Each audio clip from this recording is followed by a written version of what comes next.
நம்ம தலைவர் ரஜினிகாந்தோட காலா first look இப்போ ரிலீஸ் பண்ணிருக்காங்க. மொத்தமா 2 போஸ்டர்ஸ் தனுஷ் இப்போ ரிலீஸ் பண்ணிருக்காரு. ஒரு போஸ்டர்ல ஸ்லம் ஏரியா பேக்ரவுண்ட்ல மகாராஷ்டிரா ரெஜிஸ்ட்ரேஷன் கார்ல ஒரு நாயோட நம்ம தலைவர் ரஜினிகாந்த் உட்காந்துருக்காரு. கண்டிப்பா இந்த லுக் பாஷா ரஜினிய நிறைய பேருக்கு ஞாபகப்படுத்திருக்கும். ரஜினியோட ஒரு மாஸ் லுக்கா கண்டிப்பா இந்த போஸ்டரை நாம சொல்லலாம். செகண்ட் போஸ்டர்ல ஃபேஸ் ஃபுல்லா பிளட்டோட ஒரு வெறித்தனமான லுக்ல ரஜினிகாந்த் இருக்காரு. கண்டிப்பா இந்த போஸ்டர்ஸ் இந்த படத்தோட எக்ஸ்பெக்டேஷன்ஸை ரொம்ப ஜாஸ்தியாக்கிருக்குன்னு தான் சொல்லணும்.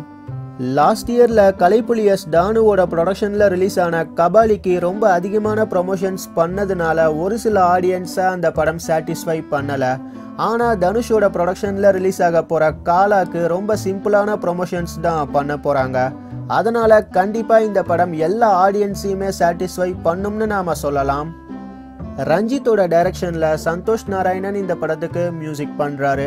இந்த ஃபர்ஸ்ட் லுக் பத்தி நீங்க என்ன நினைக்கிறீங்கன்னு கீழே கமெண்ட் பண்ணுங்க. இதே மாதிரி சினிமா நியூஸை நீங்க பார்க்க சப்ஸ்கிரைப் பண்ணுங்க ட்ரெண்ட்ஸ்வுட் டிவிக்கு.